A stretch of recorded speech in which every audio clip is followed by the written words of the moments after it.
Бұл Ерлан, яғни Егорға, өзіне көп алатын бала. Өзіне көп алғаны соншалықты Free Fire'да Grand Master болғысы келеді. Ал бұл бала Саламат. Ол өзіне көп алғаны соншалықты өзінен кішкентай балалармен төбелеседі. Ал мына бала Ерош. Өзі спортсмен болғысы келеді, бірақ турникке кем дегенде бір рет қана тартылады.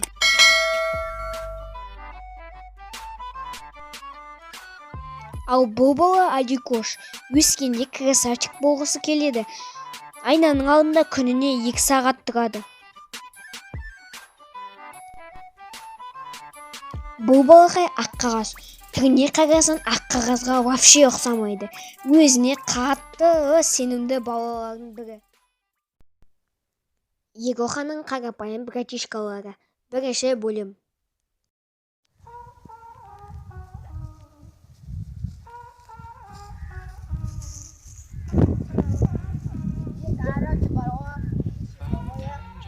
Мына братишкаларда менімен амандасу деген жоқ.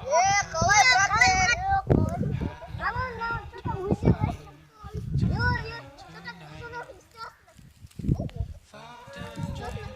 Короче,